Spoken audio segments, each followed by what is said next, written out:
Tuhan. Shalom. Bapak Ibu Saudara yang kasih Tuhan, mari kita deklarasikan Mazmur 91 ayat 1 sampai 16. Dalam lindungan Allah, orang yang duduk dalam lindungan yang maha tinggi dan bermalam dalam naungan yang maha kuasa akan berkata kepada Tuhan, tempat perlindunganku dan kubu pertahananku, Allahku yang kupercayai. Sungguh, Dia yang akan melepaskan engkau dari jerat penangkap burung, dari penyakit sampar yang busuk. Dengan kepaknya Ia akan melindungi engkau, di bawah sayapnya engkau akan berlindung. Kesetiaannya ialah perisai dan pagar tembok. Engkau tak usah takut terhadap kedahsyatan malam, terhadap panah yang terbang di waktu siang, terhadap penyakit sampar yang berjalan di dalam gelap, terhadap penyakit menular yang mengamuk di waktu petang. Walau 1.000 orang rebah di sisimu, dan 10.000 di sebelah kananmu, tetapi itu tidak akan menimpamu. Engkau hanya menontonnya dengan matamu sendiri dan melihat pembalasan terhadap orang-orang fasik. Sebab Tuhan ialah tempat perlindunganmu, yang maha tinggi telah kau buat tempat perteduhanmu. Malapetaka tidak akan menimpa kamu, dan tulah tidak akan mendekat pada kemahmu. Sebab malaikat-malaikatnya akan diperintahkannya kepadamu, untuk menjaga engkau di segala jalanmu. Mereka akan menentang engkau di atas tangannya, supaya kakimu jangan terantuk pada batu. Singa dan ular tedung akan kau langkahi. Engkau akan menginjak anak singa dan ular naga. Sungguh hatinya melekat kepadaku, maka aku akan meluputkannya. Aku akan membentenginya, sebab ia mengenal namaku. Bila ia berseru kepadaku, aku akan menjawab. Aku akan menyertai dia dalam kesesakan. Aku akan meluputkannya dan memuliakannya. Dengan panjang umur akan kukenyangkan dia, dan akan kuperlihatkan kepadanya keselamatan daripadaku. Amin. Mari saudara, kita akan bersatu dalam doa. Terima kasih Roh Kudus, terima kasih Tuhan. Makasih buat pagi yang indah ini Tuhan. Sebentar kami akan mulai ibadah kami Tuhan di pagi hari ini. Tuhan memberkati setiap kami Tuhan. Datanglah kerajaan-Mu di tempat kami Tuhan. Biar kasih-Mu boleh kami rasakan Tuhan. Terima kasih Bapa. Terima kasih Bapa. Di dalam nama Yesus kami siap beribadah kepada-Mu Tuhan. Sama-sama yang percaya diberkati Tuhan. Katakan amin. Shalom, puji Tuhan saudara. Kita bersama-sama lagi di dalam ibadah online hari ini. Kita mau menikmati berkat Tuhan, kita mau menikmati lawatan Tuhan di rumah-rumah dimanapun kita berada menyaksikan acara ini. Kita mau berdoa terlebih dahulu saudara. Terima kasih, Engkau sungguh baik Tuhan, kasih setiamu sampai selama-lamanya tak pernah berubah. Sebentar kami ingin menikmati berkat Tuhan dalam pujian penyembahan kami dan lawat kami Tuhan Yesus, agar firman disampaikan juga menjadi kekuatan buat setiap kami yang mendengarnya. Urapi kami Tuhan, urapi kami dengan Roh Kudus-Mu Tuhan. Di dalam nama Yesus kami siap beribadah bersama-sama. Haleluya, amin. Haleluya Tuhan Yesus, haleluya Tuhan. Ku kan bersuka ketika dikatakan orang, mari kita pergi ke rumah Tuhan. Bersama-sama kita akan memuji Tuhan dan menyembah Tuhan. Haleluya.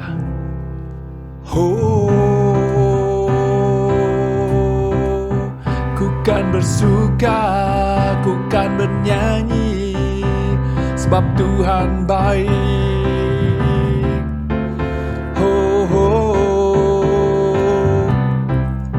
Makasih Tuhan Yesus.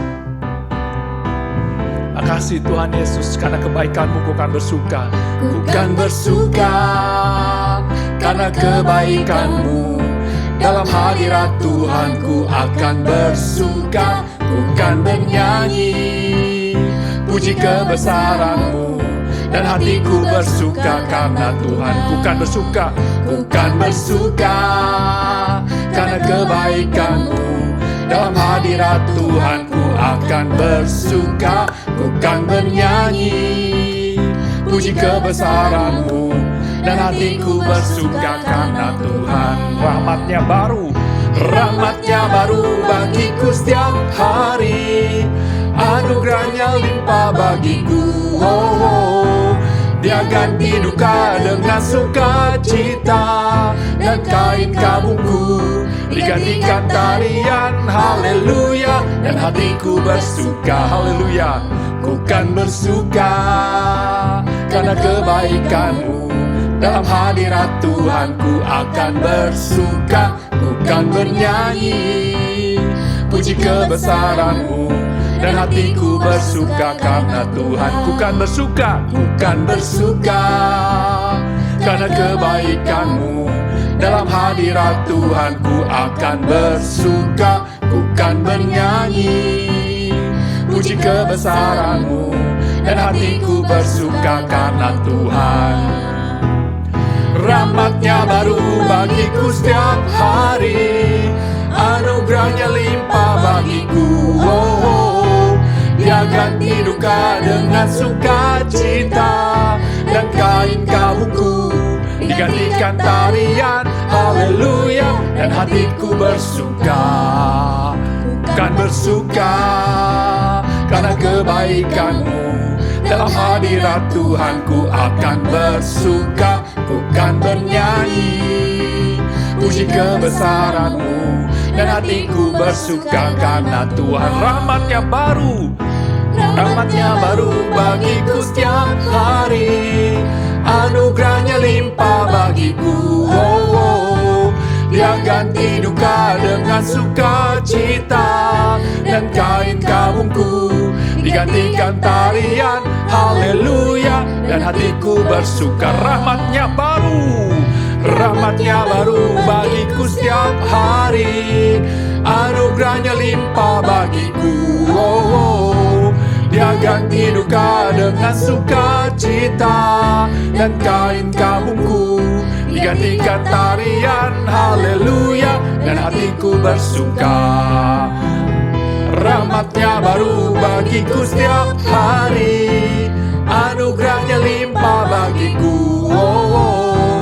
Dia ganti duka dengan sukacita, dan kain kabungku digantikan tarian. Haleluya, dan hatiku bersuka.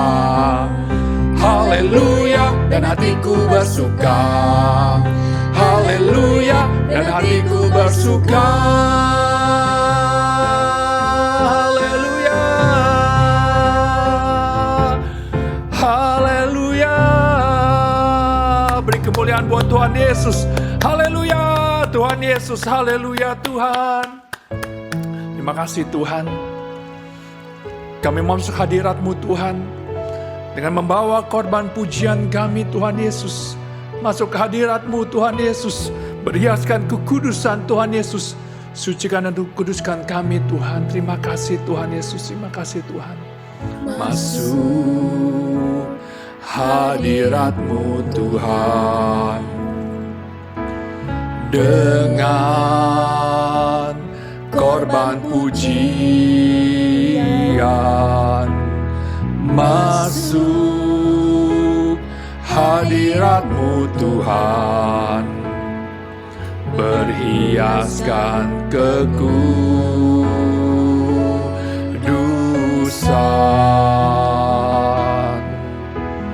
di hadapan hadirat-Mu Tuhan. Ku rasakan kedamaian di hadapan hadirat-Mu Tuhan. Ku nampak keagungan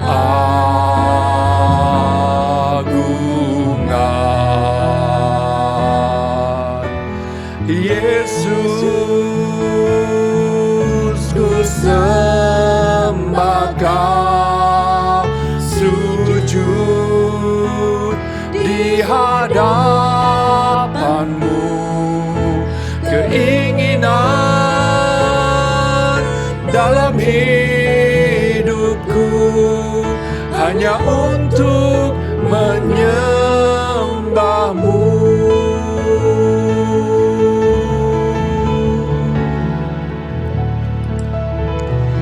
Masuk hadirat-Mu Tuhan. Haleluya Tuhan. Dengan korban pujian.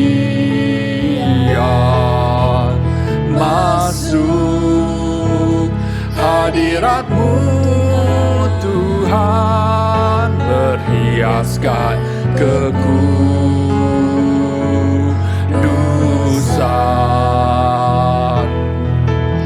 di hadapan hadirat-Mu Tuhan. Ku rasakan kedamaian di hadapan hadirat-Mu Tuhan. Ku nampak keagungan, oh Yesus,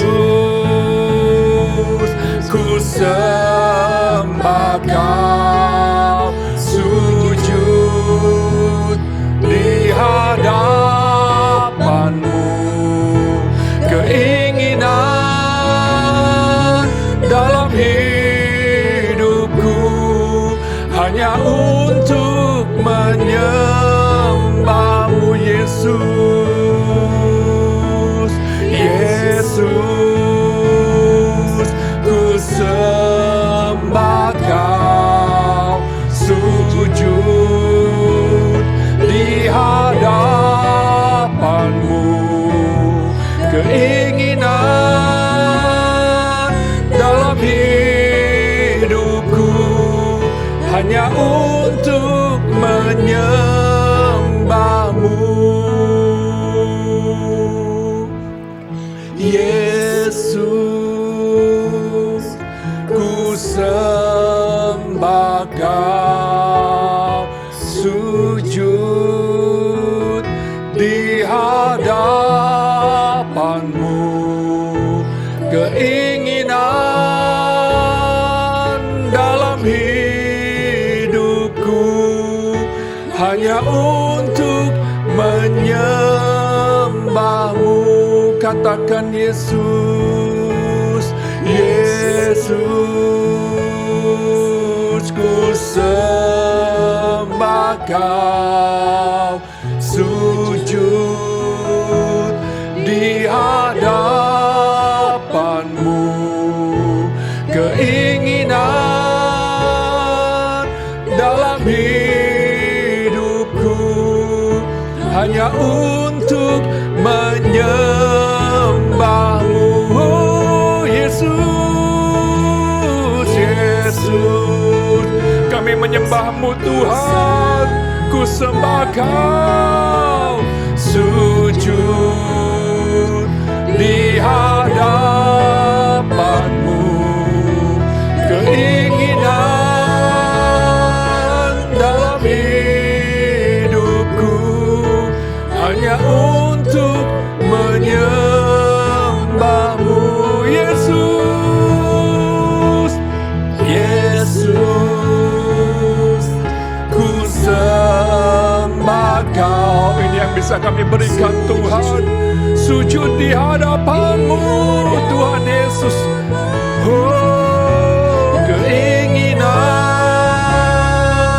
dalam hidupku hanya untuk menyembah-Mu. Keinginanku Tuhan, keinginan dalam hidupku hanya untuk menyembah-Mu. Hanya inginan, hanya menyembah-Mu Tuhan. Hidupku hanya untuk menyembah-Mu.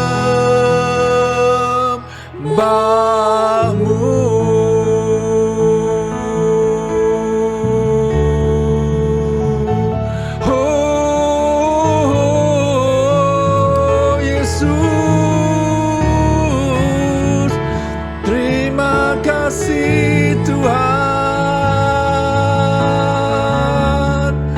Terima kasih Yesus Tuhan. Haleluya Tuhan Yesus. Haleluya-Mu Tuhan. Kami sembah Engkau Tuhan Yesus. Kami tinggikan nama-Mu Tuhan. Hadirat-Mu penuhi kami Tuhan Yesus. Terima kasih Tuhan. Terima kasih Tuhan Yesus. Haleluya, haleluya, haleluya, haleluya. Tuhan Yesus, terima kasih Tuhan.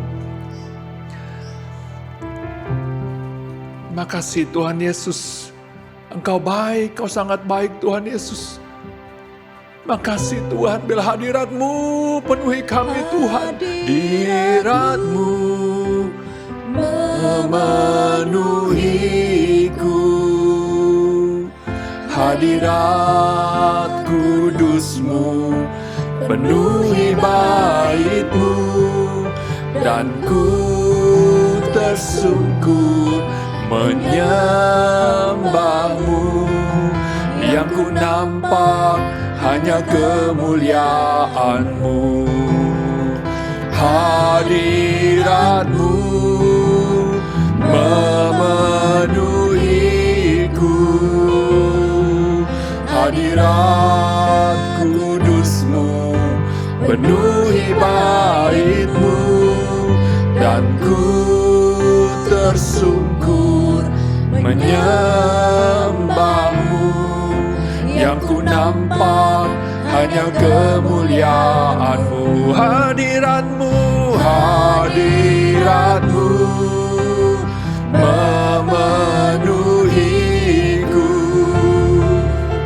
Hadirat kudus-Mu penuhi bait-Mu, dan ku tersungkur menyembah-Mu.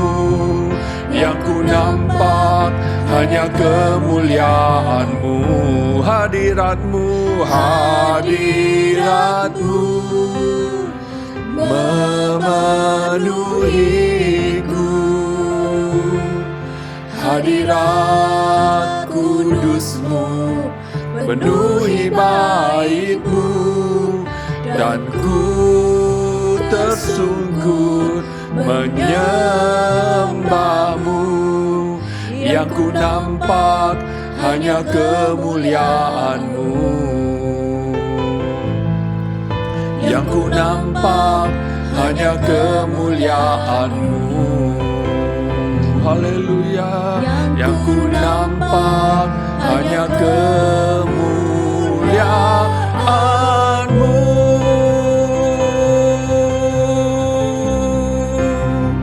Hadirat-Mu Tuhan, haleluya. Ku rasakan,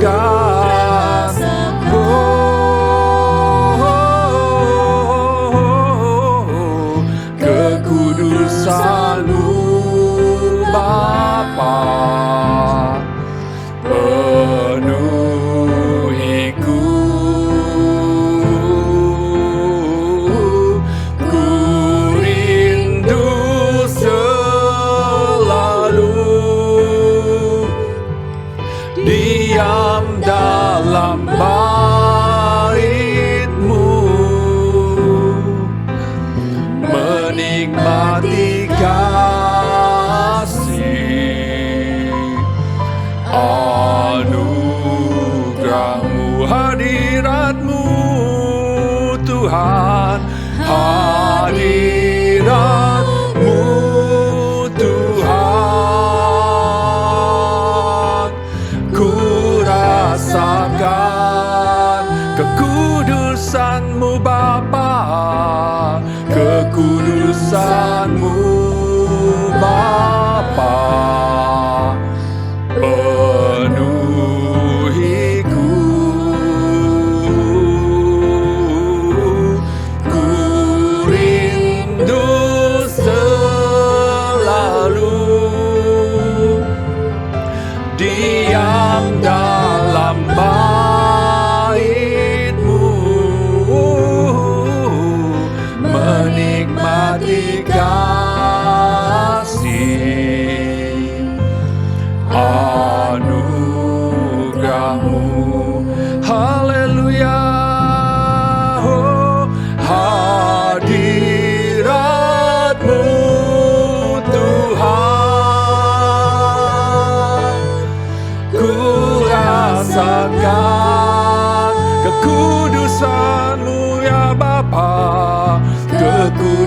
kekudusan-Mu Bapa,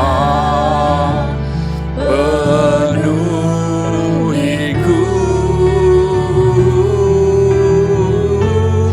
Ku rindu selalu diam dalam bait-Mu, menikmati kasih anugerah-Mu. Lagi katakan hadirat-Mu, hadirat-Mu Tuhan. Oh haleluya Tuhan Yesus, ku rasakan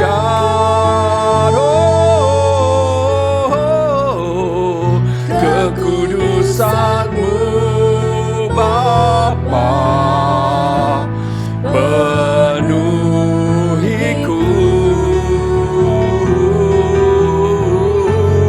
Ku rindu selalu diam dalam bait-Mu, menikmati kasih anugerah-Mu, menikmati kasih-Mu, menikmati kasih anugerah-Mu,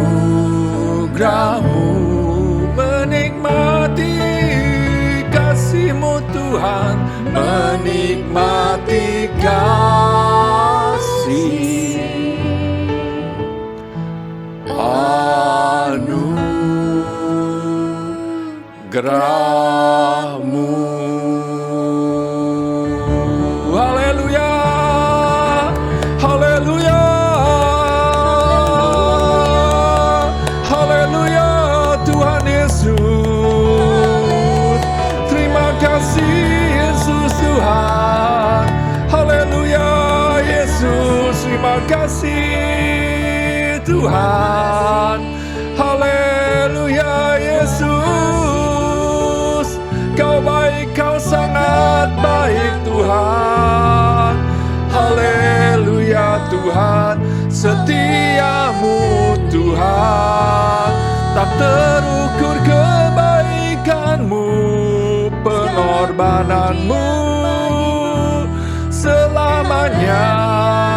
Haleluya Tuhan. Oh haleluya, haleluya, haleluya Tuhan. Sikida garabasya garabala bala bala bala bala bala bala bala bala bala bala bala bala bakara bosyukura garabasya garabala bala bala bala bala bala bala bala bala bala bala bala. Terima kasih Tuhan, biar kasih-Mu melingkupi, tercurah penuh kepada setiap kami umat-Mu, jemaat-Mu Tuhan, yang tekun menanti-nantikan, merindukan hadirat-Mu Tuhan. Terima kasih Tuhan Yesus, terima kasih Tuhan Yesus. Terima kasih sembah Dia saudara, sembah Dia saudara, kekuatan gunung batu, kota benteng kami, Allah yang perkasa. Terima kasih Tuhan, di pujian penyembahan kami Tuhan. Sekarang kami mau dengar firman Tuhan. Berbicaralah Tuhan pakai bibir mulut hamba-Mu sebagai alat Tuhan. Sampaikan benar firman Tuhan. Setiap telinga mendengar, dikuatkan. Setiap hati yang menerima, diteguhkan kembali Tuhan. Dan kami bawa pulang berkat Tuhan yang luar biasa. Terima kasih. Kami siap dengar firman-Mu dalam nama Tuhan Yesus. Haleluya. Amin. Shalom Bapak Ibu dan Saudara kasih dan Tuhan Yesus, kita bersama-sama berdoa kepada Tuhan. Bapa di surga, terima kasih pada siang hari ini kami mau bersama-sama mendengar pesan firman Tuhan. Urapi kami yang ada di rumah-rumah dan hamba-Mu, sehingga kami boleh bersama-sama menerima pesan ini penuh dengan sukacita. Dalam nama Yesus kami berdoa. Haleluya. Amin. Shalom Bapak Ibu dan Saudara kekasih yang kita bersyukur sekali pada saat ini kita bertemu kembali di dalam ibadah kita pada bulan Januari tahun 2022 ini. Tentu saya percaya Tuhan Yesus itu menyertai kita semua dalam saudara dan saya menjalani kehidupan ini masuk di dalam tahun paradigma yang baru. Saudaraku, dalam Tuhan Yesus, saya akan kembali mengulangi pesan dari Gembala Sidang kita yang telah disampaikan pada awal tahun 2022. Nah, Bapak Ibu, kita percaya bahwa pesan ini sangat penting buat saudara dan saya, bahwa pesannya bahwa bagaimana keadaan tahun 2022 yang akan kita lewati ini, akankah lebih baik atau sebaliknya? Saudaraku, kita harus berpegang kepada firman Tuhan yang disampaikan dalam Ratapan pasal ketiga ayat 22 dan 23. Tak persudahan kasih setia Tuhan, tak habis-habisnya rahmatnya, selalu baru setiap pagi. Dan kasih Tuhan yang besar kesetiaan buat saudara dan saya. Percayalah, kasih setia Tuhan selalu baru setiap hari, setiap minggu, setiap bulan, dan bahkan setiap tahun. Ratapan pasal 3:24 berkata bahwa Tuhan adalah bagianku, kata jiwaku. Oleh sebab itu aku berharap kepadanya. Karena kita selalu berharap kepada Tuhan, maka kita dapat berkata tahun 2022 akan lebih baik dibandingkan dengan tahun 2021. Ini suatu perkataan iman bagi orang percaya. Katakan sama-sama, amin. Nah, sebab itu apa yang saudara dan saya harus lakukan adalah kita harus melekat. Pertama, dapat kita tahu bagaimana saudara dan saya dapat mendapatkan pengharapan dari Tuhan dan dapat terjadi suatu tahun 2022 ini akan kita alami lebih baik daripada tahun 2021, saudara. Sebab itu bahwa kita harus sungguh-sungguh melihat dalam Mazmur pasal 91 ayat 14 sampai 16.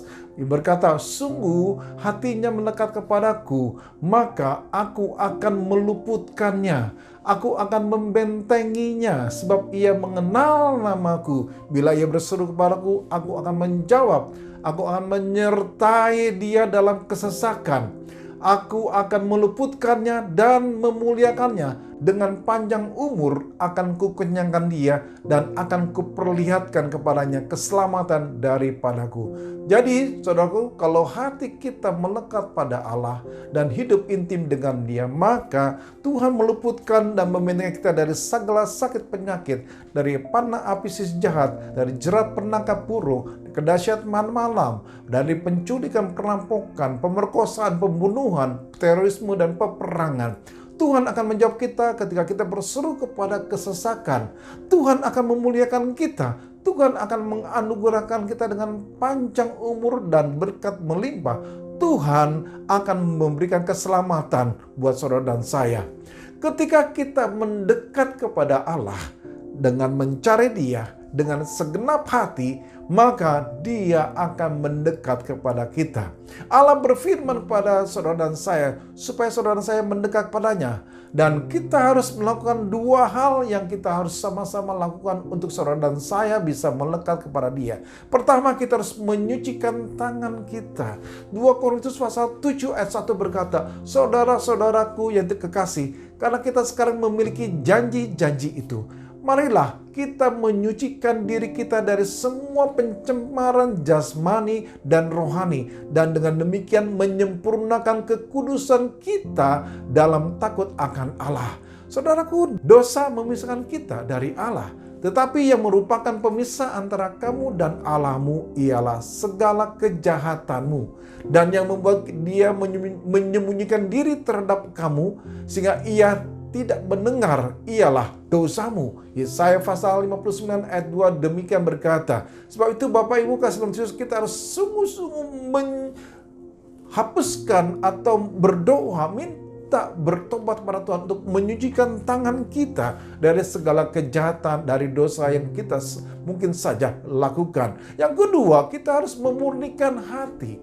Kunci kepada hal ini ialah apa yang dikatakan Yakobus pasal di dalam ayat pasal 4 ayat 8c, sucikanlah hatimu, hai kamu yang mendua hati. Orang-orang yang mendua hati berubah-ubah antara hidup dalam roh dan hidup dalam daging. Mereka tidak menunjukkan pikiran dan kasih mereka kepada perkara-perkara Allah. Kolose pasal ketiga 12 berkata, karena itu kalau kamu dibangkitkan bersama-sama dengan Kristus, carilah perkara yang di atas, di mana Kristus ada, duduk di sebelah kanan Allah. Pikirkanlah perkara yang di atas bukan yang di bumi. Ketika seorang pria jatuh cinta dengan seorang wanita, Bapak Ibu, dan bertunangan untuk menikah, saudara tidak perlu memberitahu sang pria untuk memikirkan dan berbicara tentang sang wanita. Kenapa? Dia terus-menerus ada dalam pikirannya. Dan ada satu gairah dalam suaranya ketika ia menyebut namanya, kekasihnya. Alasannya karena kasih atau hatinya tertuju kepada dia. Pikirannya tidak bercabang. Ia tidak sedang berpikir tentang wanita lain. Ia sedang jatuh cinta. Dan berkata dalam Mazmur pasal 16:8 berkata, "Aku senantiasa memandang kepada Tuhan." Pikirannya tidak bercabang, hatinya murni. Ia tidak memiliki hal-hal lain di dalam hatinya. Yang dia kasih sepertinya ia mengasihi Tuhan. Hasilnya adalah kasihnya kepada Allah jauh mengatasi setiap hal baik yang dapat ditawarkan oleh dunia ini. Nah, Bapak Ibu, sebab itu kalau Bapak Ibu mau mengalami namanya kehidupan tahun 2022 ini lebih baik lagi, mari sama-sama bereskan kehidupan saudara dan saya dalam hidup ini. Mari bersama-sama arahkan hati dan pikiran kepada Tuhan. Nah, kembali kepada tahun 2022 ini adalah tahun paradigma yang baru, Bapak Ibu. Dan kita tahu paradigma itu adalah merupakan model atau kerangka berpikir di dalam kamus besar bahasa Indonesia disampaikan demikian. Dan juga disampaikan juga bukan saja contoh pola model, itu cara berpikir kita. Bagaimana kita menunjukkan saudara dan saya di dalam cara berpikir kita memandang kehidupan ini. Tuhan memberikan ayat emas kepada gembala kita dan menyampaikan dalam Yesaya pasal 43 ayat 18 sampai 21, Filipi pasal ketiga ayat 13 sampai 14. Dalam Yesaya pasal 43 Tuhan berkata bahwa dulu orang Israel dibebaskan dari kejaran Firaun serta pasukannya yang mati di tengah-tengah Laut Merah. Kemudian orang Israel dibebaskan dari Babel dengan cara berbeda. Tuhan berkata, jangan ingat hal-hal yang dulu. Sekarang aku hendak membuat sesuatu yang baru. Dulu Allah menyelamatkan Israel lewat laut. Kini Allah menyelamatkan Israel dengan cara yang baru.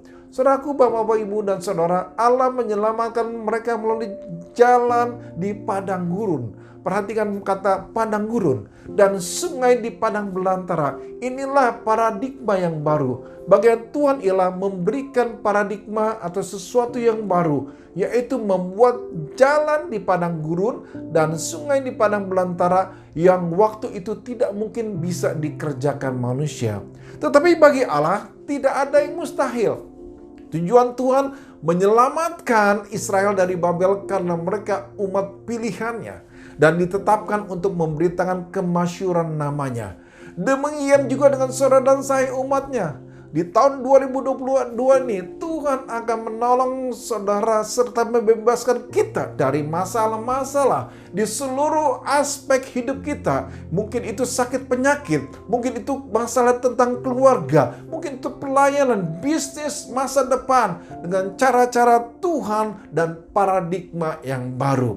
Apa yang Alkitab katakan tentang paradigma yang baru dalam perjanjian baru? Dalam Roma pasal 12 ayat 2 berkata, janganlah kamu menjadi serupa dengan dunia ini, tetapi berubahlah oleh pembaruan budimu, sehingga kamu dapat membedakan manakah kehendak Allah, apakah yang baik, yang berkenan kepada Allah, dan yang sempurna.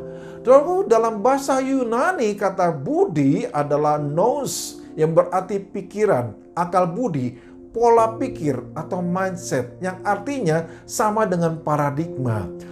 Tuhan menghendaki saudara dan saya memiliki pikiran atau paradigma yang baru supaya tidak lagi sama dengan orang-orang dunia, melainkan mengerti kehendak Tuhan.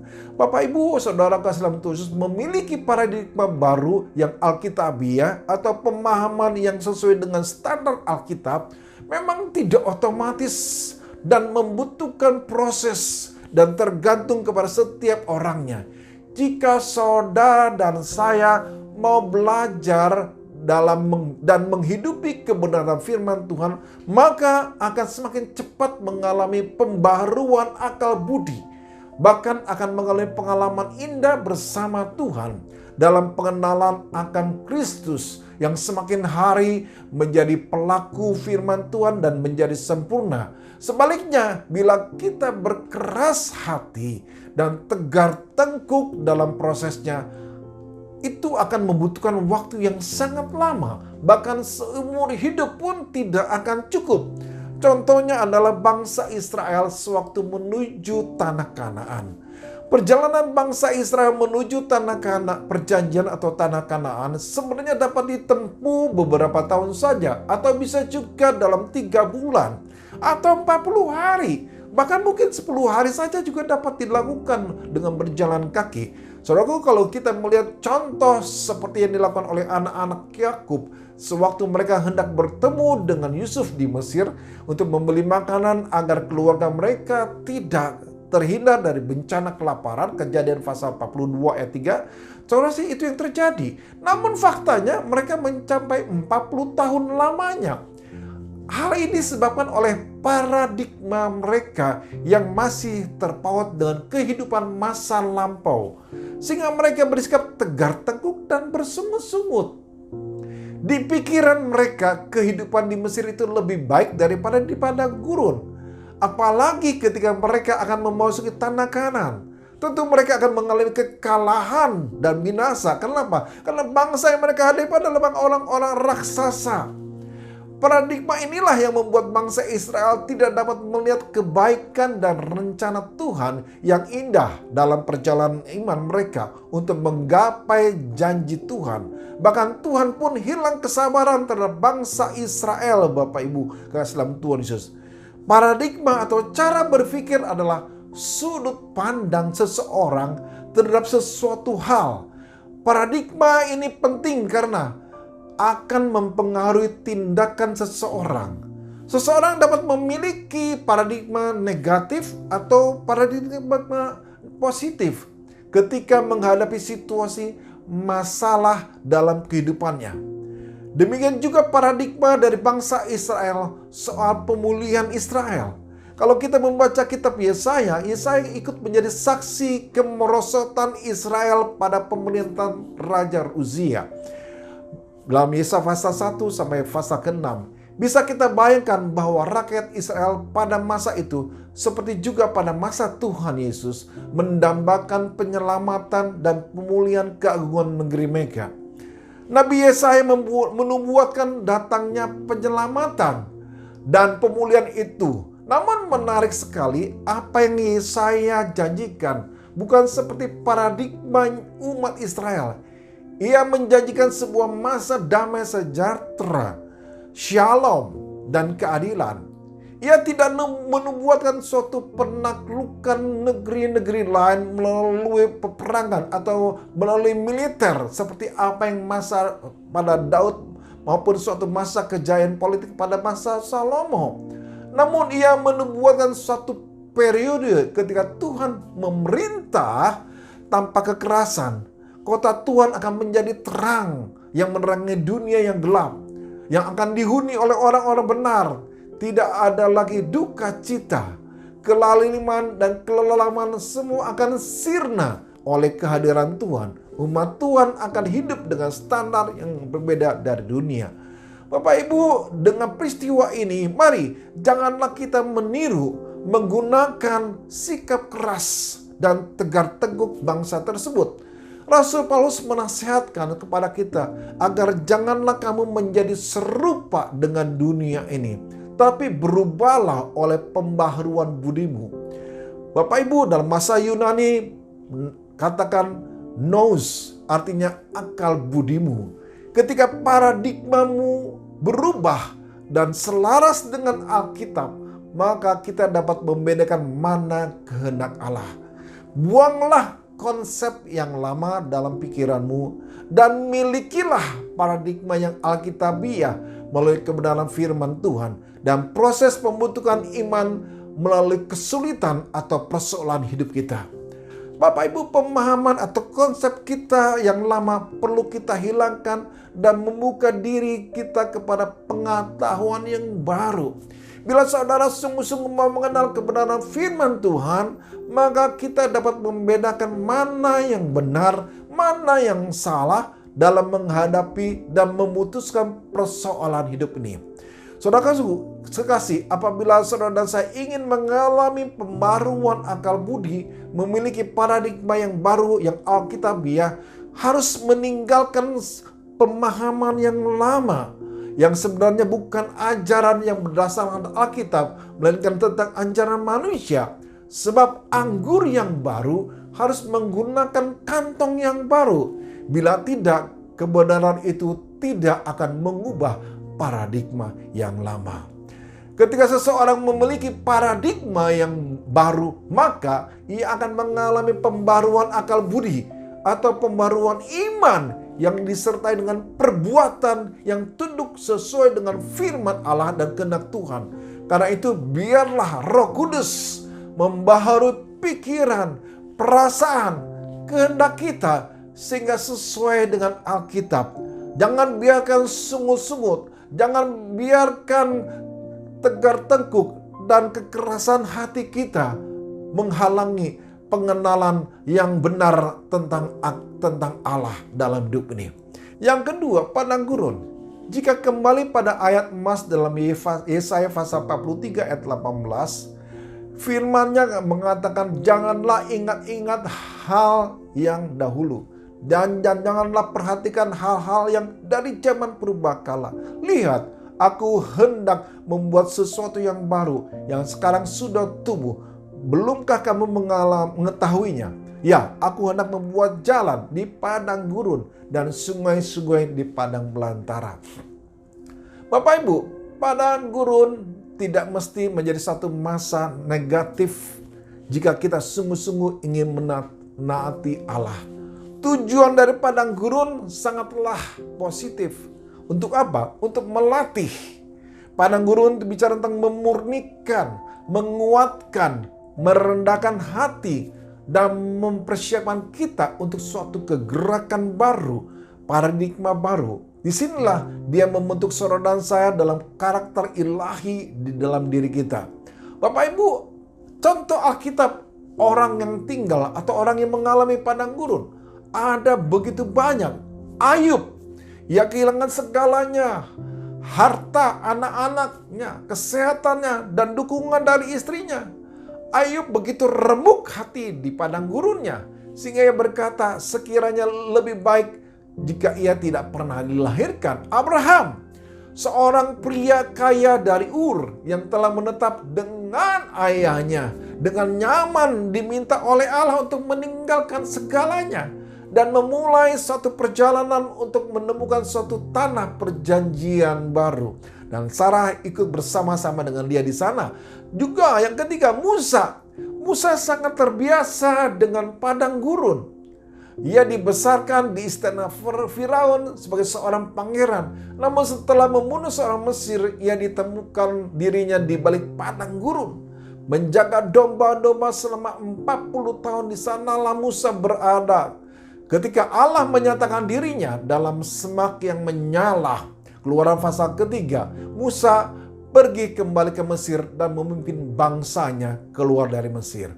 Adalah di padang gurun Arabia, Allah menyatakan rahasia dari apa yang nantinya menjadi sebagian besar perjanjian baru kepada Rasul Paulus. Galatia pasal 1, 16-17. Contoh lain dari hal ini ialah orang-orang Israel yang mengintai tanah Kanaan. Mereka telah berada di padang gurun selama lebih dari 1 tahun.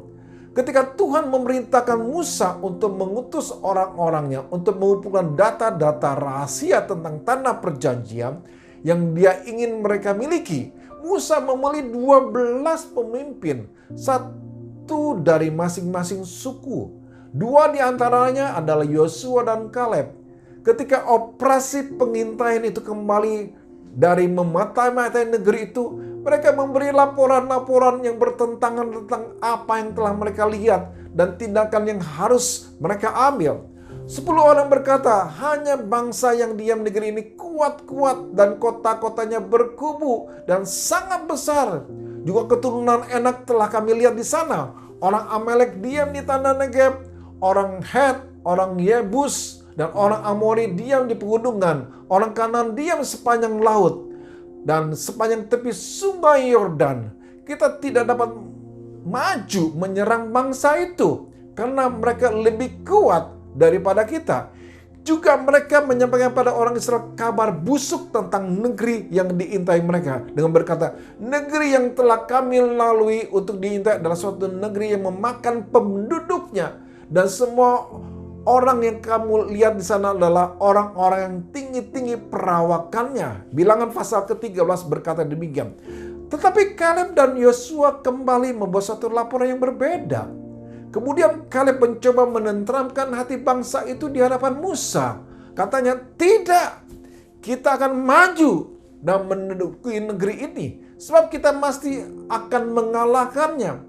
Jika Tuhan berkenan pada kita, maka Ia akan membawa kita masuk ke negeri itu dan akan memberikannya kepada kita, suatu negeri yang berlimpah-limpah susu dan madunya.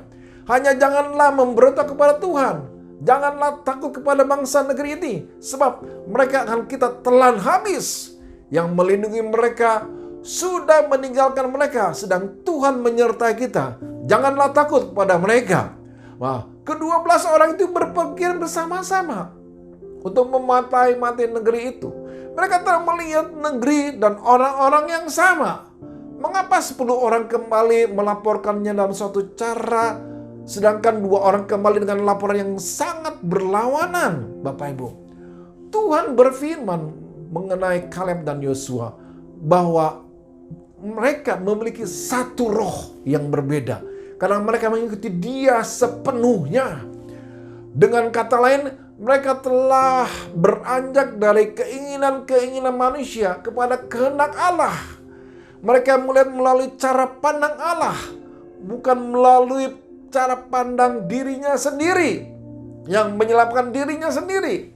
Inilah kunci untuk memahami mengapa 10 pengintai melihat hal-hal yang sama secara berbeda dengan Yosua dan Kaleb. Ke-10 orang itu lebih peduli mengenai kenyamanan, keamanan keluarga mereka daripada keinginan Allah. Hidup mereka dipimpin oleh apa yang akan berdampak pada mereka, bukan oleh kerajaan Allah. Mereka gagal dalam mengetahui bahwa Allah tidak akan pernah meninggalkan mereka dan akan memberi mereka keberhasilan dalam apapun yang Dia taruh di hadapan mereka. Pemikiran yang salah ini benar bagi sisa populasi bangsa itu, sebab mereka berkata, bersungut-sungutlah semua orang Israel kepada Musa dan Harun, dan segenap umat itu berkata pada mereka, sekiranya kami mati di tanah Mesir atau di padang gurun ini, mengapakah Tuhan membawa ke negeri ini supaya kami tewas oleh pedang dan istri serta anak-anak menjadi tawanan? Bukankah lebih baik kami pulang ke Mesir? Saudaraku, Bapak Ibu Saudara, bangsa Israel sedang menoleh ke belakang pada hari-hari baik dahulu kala di Mesir. Ketika perut mereka kenyang dan ada stabilitas. Meskipun mereka telah menjadi budak di Mesir, yang sedang mereka hadapi sekarang terlihat jauh lebih sulit, bahkan dibandingkan dengan menolak suatu perubahan yang diperlukan. Mereka mendapatkan keamanan dalam keakraban di padang gurun, meskipun gaya hidup mereka yang bersifat nomaden dan pilihan menu makan mereka yang kurang dari ideal, supaya akibatnya mereka tidak pernah melihat tanah perjanjian dan tidak pernah menggenapi kehendak Allah bagi hidup mereka. Namun Yosua dan Kaleb harus berlari-lari. Penolakannya mereka harus hadapi berasal dari saudara-saudara mereka sendiri yang ingin membuka mereka sepenuhnya. Lalu segenap umat itu mengancam hendak melontari kedua orang ini dengan batu. Mereka yang menentang Yosua dan Kaleb memiliki pikiran yang belum diperbaharui dan masih serupa dengan apa yang dipikirkan dan dilihat oleh dunia ini. Dan mereka buntu dalam cara-cara mereka sendiri. Dan buntu dalam pemikiran padang gurun. Seperti Yosua dan Kaleb sebelum dia, Rasul Paulus berkata bahwa ia harus melupakan hal-hal yang ada di belakang dan berlari-lari kepada hadiah sorgawi. Hal yang menyenangkan mengenai padang gurun ialah bahwa itu adalah tempat di mana Allah menyatakan diri dalam cara-cara yang besar. Yesaya pasal 51 ayat 3 berkata, sebab Tuhan menghibur Sion, menghibur segala reruntuhannya. Ia membuat padang gurunnya seperti Taman Eden dan padang belantarnya seperti Taman Tuhan. Di situ terdapat kegirangan dan sukacita, nyanyian syukur dan lagu yang nyaring. Taman Eden adalah tempat di mana Allah menyatakan dirinya kepada Adam dan mereka memiliki persekutuan di sana. Di padang gurun saudara akan menjadi lapar dan haus akan Tuhan. Di padang gurun Tuhan menyatakan dirinya kepada kita dalam satu cara yang segar. Saat memasuki padang gurun, banyak orang panik dan berperilaku secara tidak bijaksana. Tanpa pengertian, mereka mencari-cari dan mengerjakan hal-hal yang salah. Inilah persoalan yang dialami oleh bangsa Israel selama 40 tahun di padang gurun. Kurangnya pemahaman akan apa yang sedang terjadi kepada mereka mengakibatkan seluruh satu generasi tidak layak mewarisi tanah perjanjian. Demikianlah contoh Alkitab orang-orang yang mengalami tinggal di padang gurun. Padang gurun itu adalah tempat di mana Allah menyatakan diri dalam cara-cara baru yang segar. Mereka menjadi hamba-hamba Tuhan, dipakai Tuhan untuk pekerjaan Tuhan. Menyelamatkan umat manusia yang tadinya memiliki pandangan paradigma yang lama, diubahkan Tuhan sesuai kehendaknya. Sehingga pola pikirnya, cara berpikirnya berubah dan melakukan rencana Tuhan untuk dapat digenapi setiap janji Allah dan membawa dampak bagi setiap cara pribadi maupun kepada sesama manusia. Sebab itu Bapak Ibu, Tuhan berfirman agar umatnya tidak lagi mengingat hal-hal yang dulu. Artinya, bahkan kesuksesan yang pernah terjadi sebelumnya. Kenapa? Karena Tuhan akan memberikan hal-hal yang baru bagi umatnya. Suatu kerangka berpikir baru agar umatnya dapat memberikan dampak di dalam bidang-bidang kehidupan di bumi ini. Ketika orang-orang Kristen menghadapi badai kesengsaraan, kiranya mereka bangkit dengan lebih indah lagi. Mereka seperti pepohonan yang tumbuh di punggung gunung, dihantam oleh angin. Namun pada pepohonan di sanalah kita temukan kayu yang terkuat. Kita perlu menyadari bahwa pikiran negatif tidak memiliki kuasa. Kitalah yang memberi kuasa kepadanya. Sebab itu kita harus mentaati karena Allah akan membawa pada kehidupan dan kemerdekaan. Haleluya. Amin. Kita bersama-sama di dalam doa. Bapa di surga, terima kasih saat ini kami bersyukur agar setiap firman Tuhan yang hamba-Mu sampaikan boleh menjadi rema bagi setiap umat-Mu yang ada di rumah-rumah. Dan biarlah kami semua boleh menjadi hamba-hamba Tuhan yang mengalami suatu proses mungkin saja padang gurun yang akan kami alami, tapi kami tetap kuat bersama dengan Tuhan. Kami berdoa Bapak yang hari ini yang di rumah-rumah, biarlah di tahun 2022 ini setiap kami boleh mengalami perjumpaan dengan Tuhan. Kami percaya yang sakit Tuhan sembuhkan, yang lemah Tuhan kuatkan, yang beban berat Tuhan sudah angkat. Dan kami berdoa yang membutuhkan pekerjaan, Tuhan juga akan memberikan jalan keluar dan mendapatkan pekerjaan yang baru di tahun 2022 ini. Berkat-Mu berlimpah-limpah atas setiap umat-Mu. Dalam satu nama kami berdoa dan mengucap syukur. Haleluya. Amin. Shalom Bapak Ibu Saudara sekalian, mari kita dengan iman mendeklarasikan Pentakosta ketiga. Pentakosta ketiga adalah pencurahan Roh Kudus yang dahsyat di zaman ini, melebihi yang terjadi di Asus Asrid. Pentakosta ketiga akan mengakibatkan penuaian jiwa yang terbesar dan yang terakhir sebelum Tuhan Yesus datang kembali. Pentakosta ketiga akan membangkitkan generasi Yeremia, yaitu anak-anak muda yang dipenuhi Roh Kudus, cinta mati-matian kepada Tuhan Yesus, tidak kompromi terhadap dosa, dan akan bergerak untuk memenangkan jiwa. Pentakosta ketiga, lahir di Indonesia dan bergerak ke bangsa-bangsa. Gerakan ini dari timur ke barat dan akan kembali ke Yerusalem. Pentakosta ketiga akan memberikan kuasa untuk menyelesaikan amanat agung dan setelah itu Tuhan Yesus datang kembali. Mari Bapak Ibu, Saudara sekalian, kita akan berdoa syafaat biar kita satukan hati kita. Bapa dalam surga, terima kasih Tuhan buat bulan Januari di minggu ketiga tahun 2022 ini Tuhan.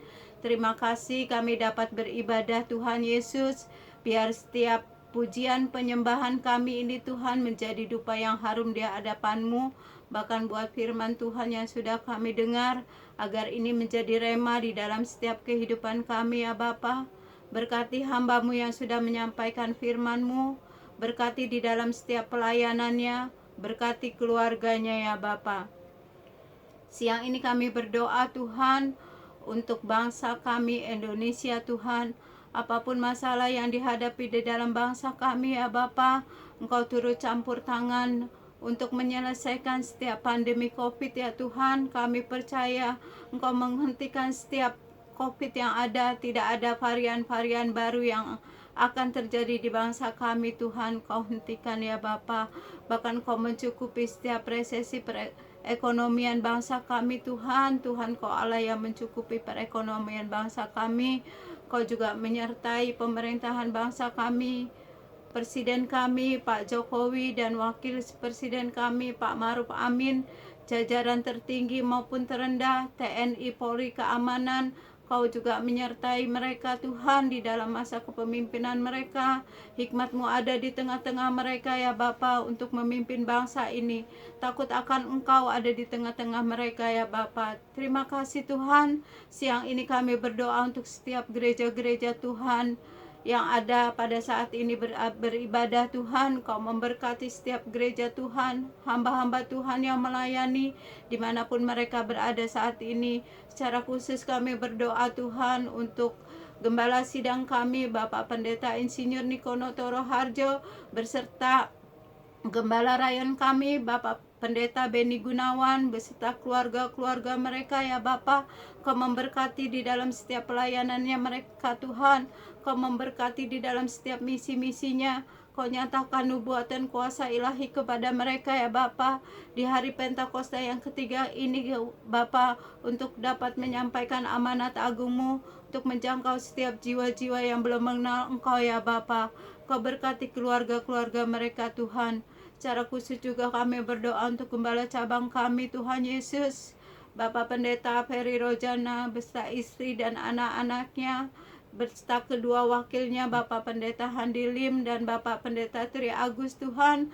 Kau memberkati mereka di dalam setiap pelayanannya, menjagai kesehatannya Tuhan, biar mereka satu sama lain saling bergandengan tangan untuk kemuliaan nama Tuhan. Tuhan Yesus, yang ini kami berdoa Tuhan untuk jemaat Tuhan, anak-anak Tuhan yang ada. Tuhan, kami percaya Engkau yang menyertai kehidupan mereka ya Tuhan. Yang sakit Tuhan sembuhkan, yang berbeban berat Tuhan carikan jalan keluar kepada mereka. Sukacita, damai sejahtera, pengharapan ada di tengah-tengah mereka ya Bapa, untuk mereka tetap setia taat mengikuti setiap ibadah apapun ya Bapa.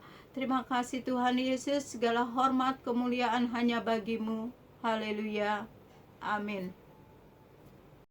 Bapak, Ibu, dan Saudara kasih dalam Tuhan Yesus, kita bersama-sama angkat kedua belah tangan kita bersama-sama terima berkat dari Bapa di surga. Kekasih-kasih Yesus Kristus, terimalah berkat. Berkat yang datang dari Allah Bapa di surga, di dalam anak yang tunggal Yesus Kristus, persekutuan yang manis, penghiburan, kekuatan, pembelaan dari Roh Kudus, dan kuasanya nyata terjadi di tahun 2022 ini kepada saudara dan saya. Sampai kedatangan Yesus kedua kali menjemput kita di awan permai dan bahkan sampai selama-lamanya. Yang percaya diberkati Tuhan bersama-sama kita katakan amin. Selamat hari Minggu, Tuhan Yesus memberkati.